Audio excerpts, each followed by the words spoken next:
Olá, Sexto B, como que vocês estão? Espero que todos estejam muito bem.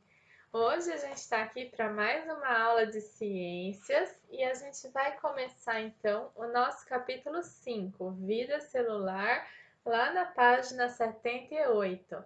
Pegue o seu livro de ciências e o seu caderno e vem comigo para a gente aprender um pouquinho mais sobre as células, agora que a gente conheceu bastante sobre o microscópio e até vimos umas células na última aula e a gente viu como elas são bem diversas e podem ser bem bonitas também. A gente falou que nesse capítulo a gente vai ter que conhecer a estrutura de uma célula. Quais são as partes de uma célula e para que serve todas essas partes da célula? A gente também falou que a gente vai aprender sobre a origem das células, da onde que vieram essas células, e a gente vai aprender a identificar quem são as bactérias. Quais são as diferenças das bactérias para as células dos animais e dos vegetais? E também a gente vai aprender que nem todas as bactérias causam doenças. Na verdade, são poucas as bactérias que causam doenças para os seres vivos e para o homem. E a gente também vai aprender que as células dos animais têm diversos formatos, tamanhos e funções. A gente viu bastante formatos, tamanhos e funções de células na nossa aula passada, que a gente viu várias fotos de célula tiradas com o microscópio, tanto o microscópio óptico quanto o microscópio eletrônico. E hoje, olhem aqui essa foto que foi tirada em um jardim. Gente, quais são os organismos que a gente pode visualizar aqui nessa figura? Vamos anotar aí no caderno de vocês quais são os organismos que vocês visualizam aqui nessa figura, que a gente vai conversar sobre isso na nossa próxima aula online.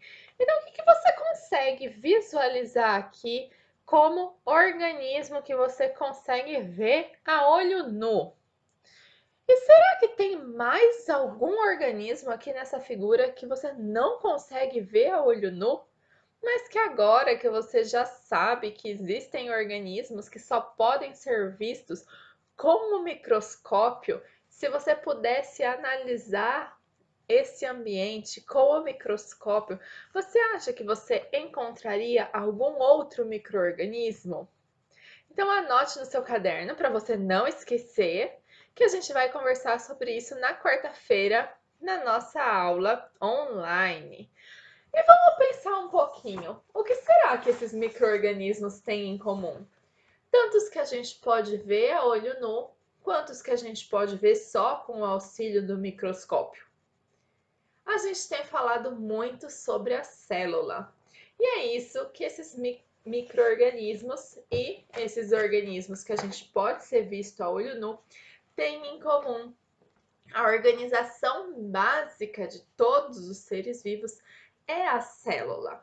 Então, todo ser vivo é formado por uma ou mais células. Mas da onde que apareceram essas células? As células são muito antigas. Imagine se você pudesse viajar no tempo lá para o passado. Se você fosse mandado há mais ou menos 3 bilhões de anos atrás.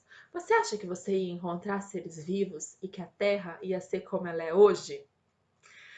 Os cientistas acreditam que a Terra não é como ela era, como ela é hoje. Olha aqui como que eles representam a Terra na página 79. Eles acreditam que a Terra era dessa forma aqui. Naquela época não tinha gás oxigênio. Então, primeiro que a gente ia ter que usar uma roupa toda especial, como a de um astronauta, para que a gente conseguisse respirar. Além disso, na atmosfera existiam muitos gases tóxicos. Então, a gente não ia poder respirar mesmo. Tinha muita atividade vulcânica de vulcões, tinha tempestade, muitos raios, trovões, chuvas, radiação ultravioleta, que a gente aprendeu da radiação ultravioleta que faz mal para os olhos e para a pele. Então a gente realmente ia ter que ir com uma roupa toda especial. E vida a olho nu, a gente não ia observar. Mas existia vida nos mares primitivos. Se você levasse o seu microscópio, você ia encontrar nos mares um montão de micro-organismos. Pessoal, esse é um modelo por quê? Porque ninguém estava lá para registrar isso ou para nos contar como era. Então, esse modelo é baseado em evidências e ele busca explicar como que surgiu a vida, como que surgiram as primeiras formas de vida, os primeiros seres vivos, as primeiras células. E ele é baseado então nos fósseis que são chamados estromatólitos. Fósseis são registros do passado que foram preservados no decorrer dos anos. Então, nós temos registros de bactérias, de micro-organismos que ficaram conservados na lama. Onde estão esses fósseis que hoje são chamados de estromatólitos? Eles estão no litoral da África e da Austrália. Esses micro-organismos então ficaram conservados na lama e eles são muito parecidos com fósseis mais recentes que estão sendo formados nos tempos atuais. Então, por isso que acredita-se que sejam bactérias que estão evidenciando os primeiros seres vivos do passado. Tem mais uma segunda evidência que nos mostra que esses podem ter sido os primeiros seres vivos. Nós sabemos que na Terra hoje nós temos ambientes extremos, como por exemplo aqui uma fonte termal no Parque Nacional de Yellowstone, nos Estados Unidos. Essa fonte tem água fervente e ácida. Olha só, bem parecido com a Terra primitiva. Altas temperaturas, água ácida, não tem oxigênio, um lugar que nós não poderíamos viver hoje e muitos organismos não podem viver hoje, mas existem micro-organismos que vivem lá. Então a gente acredita sim que esses foram os primeiros micro-organismos que surgiram lá na Terra primitiva, ok? Então, essa é uma teoria científica, um modelo para explicar qual foram os primeiros seres vivos que surgiram. As células muito antigas que surgiram e daí com o decorrer dos anos evoluíram até as formas de vida que nós temos hoje. E daí então, hoje ainda encontramos as bactérias e essas que chamamos de arqueias. Vamos virar aqui a página, gente, para a página 80, para a gente conhecer um pouco melhor como que é a estrutura, ou seja, o formato e as partes dessas células muito antigas. Agora nós vamos conhecer então quem são essas células que nós temos em todos os seres vivos. E primeiro a gente vai classificar os seres vivos de acordo com a quantidade de células que eles têm. Nós temos seres que são unicelulares e seres que são pluricelulares. E o que isso significa? Seres unicelulares, uni significa um, celulares significa células. Então, significa que esses seres são formados por apenas uma célula. Já seres pluricelulares, pluri vem de plural. Pluri significa muitas células. Então, esses seres são formados por muitas células. Então, por exemplo, nós somos formados por muitas células. Então, nós somos seres pluricelulares.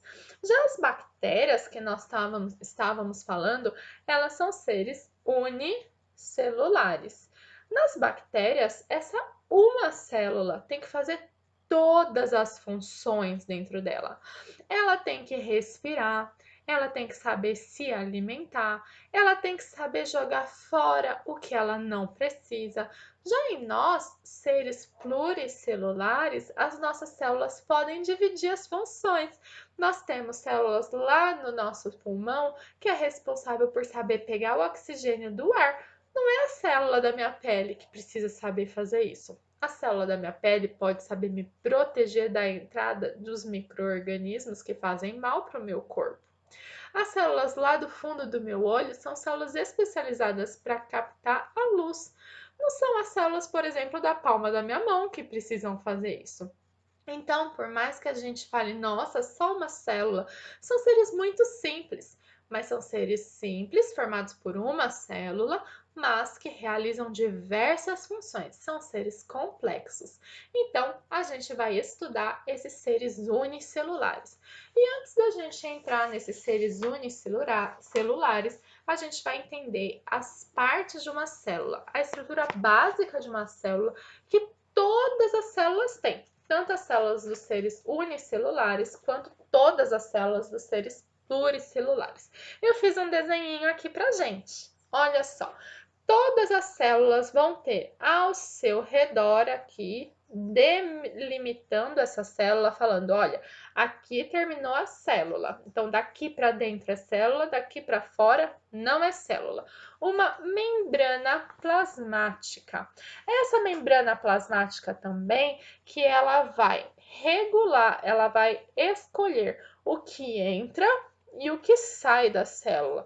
Não pode entrar qualquer coisa dentro dessa célula e nem sair qualquer coisa dentro dessa célula. Então, a gente fala que a membrana plasmática limita a célula, marca o limite e também regula a entrada e a saída de substâncias da célula. Além disso, toda célula tem dentro dela um material genético. Desse, eu creio que vocês já ouviram falar. Ele pode ser, por exemplo, o DNA, e ele controla tudo o que acontece lá dentro dessa célula. E também preenchendo aqui essa célula, existe um material gelatinoso formado por água e proteínas dissolvidas principalmente. Então parece uma gelatina que preenche aqui essa célula e ele é chamado então de citoplasma. Então todas as células de todos os seres vivos vão ter essas três coisas. Mais coisas além dessas, mas com certeza essas três coisas a gente sempre vai encontrar na célula de um ser vivo, tá bom? E a gente vai conhecer um pouquinho mais dessas células. Existem dois tipos de células. Existem células procarióticas e células eucarióticas. Hoje nós vamos aprender sobre células procarióticas, mas a gente já vai entender qual que é a diferença entre células procarióticas e eucarióticas. As células eucarióticas nós vamos estudar nas próximas aulas. Olha só, se você olhar essa figura, qual que é a principal diferença? Na célula procariótica, o material genético está solto aqui no citoplasma.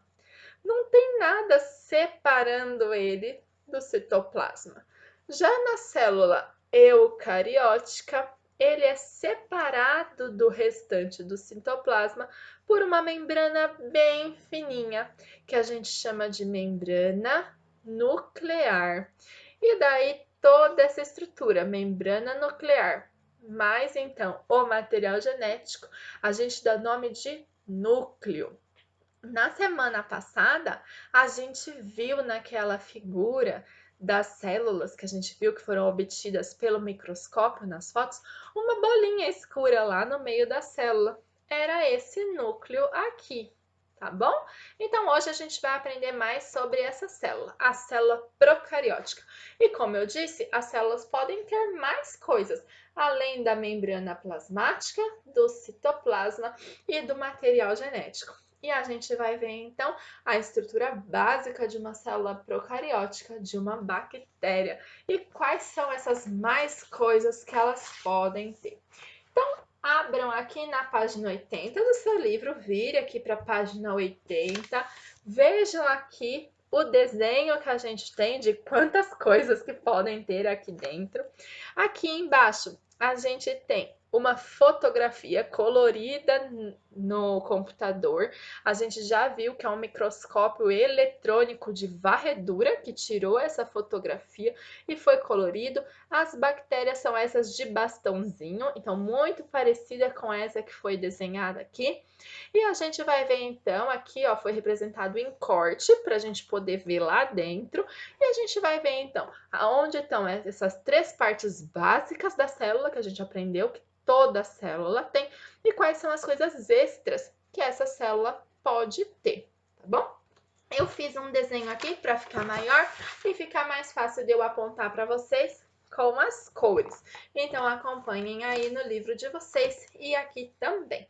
Como eu já disse para vocês, a gente tem a membrana plasmática, que limita a célula e regula a entrada e a saída de substâncias, que aqui no meu desenho é essa aqui, azul escura. A gente também tem o material genético, que no caso é o DNA, aqui que eu desenhei de marrom. E ele vai controlar tudo o que acontece dentro da célula. O material genético fica numa região que a gente pode chamar então de nucleoide. Já que essa aqui não tem núcleo, a região onde o material genético fica chama nucleoide, tá bom? E o citoplasma, aqui eu não colori de amarelinho, né? Mas é tudo isso aqui que tá de branco, tá bom? Dentro aqui. Então, ele é formado por água, proteínas, é um material gelatinoso, onde está o DNA e os ribossomos. Então, os ribossomos são essas bolinhas azul clara e elas são responsáveis por fazer as proteínas dessas células, que vão ser responsáveis por essa célula funcionar. E o que mais que a gente tem aqui de extra, além desses ribossomos?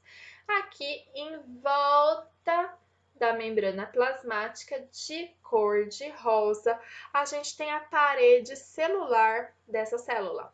A parede celular, parede, gente, uma estrutura rígida, ela vai dar a forma dessa célula.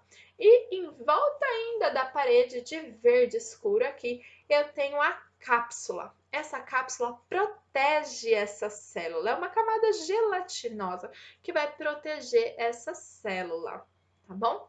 Eu também tenho aqui de rosa mais escuro os flagelos. Ela bate os flagelos como se fosse um chicote e daí ela consegue nadar na água, se movimentar. E também de laranjinha bem clarinho aqui, eu tenho essas partes que chamam pile. Ela serve para se aderir em superfícies e também para aderir uma bactéria na outra, para elas ficarem juntinhas ou grudadas nas superfícies. Olha quantas coisas que a bactéria tem, hein? E a gente imaginava que fosse super simplesinha. Não é tão simplesinha assim, né?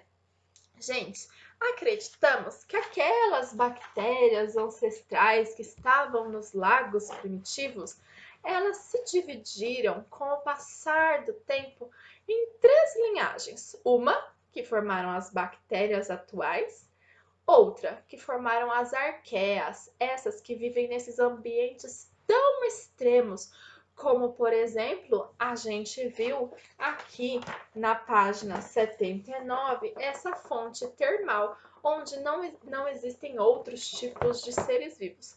E uma outra linhagem que evoluiu e formaram as células eucariontes, que são essas que têm núcleo e que a gente vai aprender nas próximas aulas. E quando a gente pensa em bactéria, geralmente a gente pensa em doença, vai causar muitas doenças. Mas a gente já começou uma outra aula quando a gente falou de microscópio e a gente falou como que a gente se sentia pensando que na superfície da nossa pele e no nosso corpo, em tudo que a gente toca, existem seres microscópios. E a gente já falou que esses seres microscópios podem trazer benefícios benefícios para nós. Então, nós não temos que associar a maior parte das bactérias a doenças. Existem muitas bactérias que podem trazer benefícios para o homem. Então, a maior parte das bactérias não vai causar prejuízo para o ser humano. Elas são fundamentais para o funcionamento da natureza. Muitas delas causam até a decomposição do lixo, o que é muito importante. Imagina, tem um monte de lixo por aí que nunca se decompõe, não é mesmo? Olhem aqui, o livro trouxe na página 81 mais algumas figuras de bactérias obtidas através de microscópios. Vejam como mesmo as bactérias também têm formatos diferentes. A gente tem aqui, ó, bactérias conhecidas como vibriões. Essa sim causa doença, uma doença chamada cólera. Ela tem um único flagelo. E essa doença ela causa intensas diarreias e ela é transmitida por água e alimentos contaminados. Essa foi colorida no computador, lembrem disso, tá? Por isso que fala que são cores fantasias. Já essa aqui do lado são os lactobacilos. Olha o formatinho dela, de bastãozinho. Essas são presentes no leite, faz a fermentação do leite, é utilizado no iogurte. Lembra que tem alguns produtos que falam com lactobacilos vivos? São essas aqui, fazem muito bem para o funcionamento do nosso trato gastrointestinal, para o intestino da gente. Essas aqui são as cianobactérias. Elas vivem nos lagos, nos oceanos, e elas liberam oxigênio para a atmosfera porque elas fazem a fotossíntese.